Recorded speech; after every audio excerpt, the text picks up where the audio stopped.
ऐसे करो जनी चोना सुनो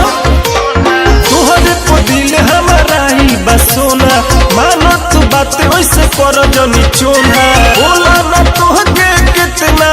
अरे दाम चाहिए हो अरे बोल कि हमके मरद गमछा वाला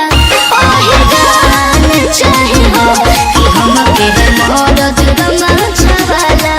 ओहे गान चाहे हो।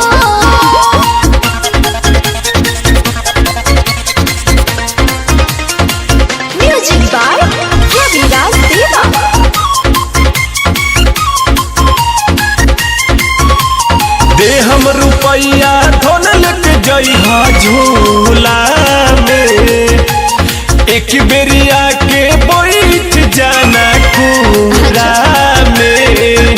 ऐसा ना मिले कोई मरद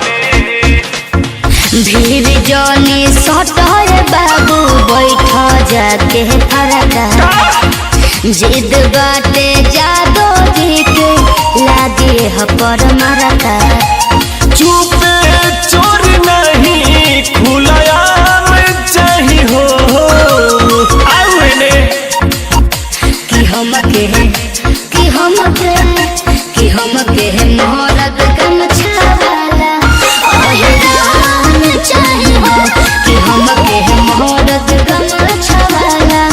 ओहे गान चाहे हो।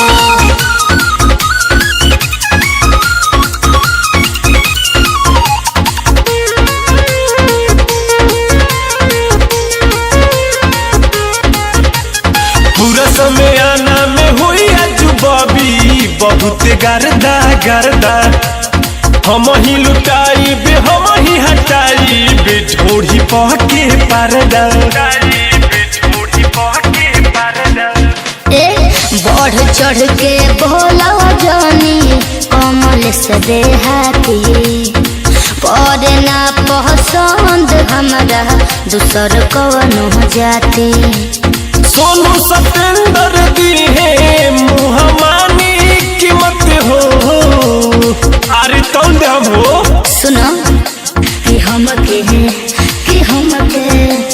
हमके मरद गमछा वाला ओहे गान चाहे हो कि हमके मरद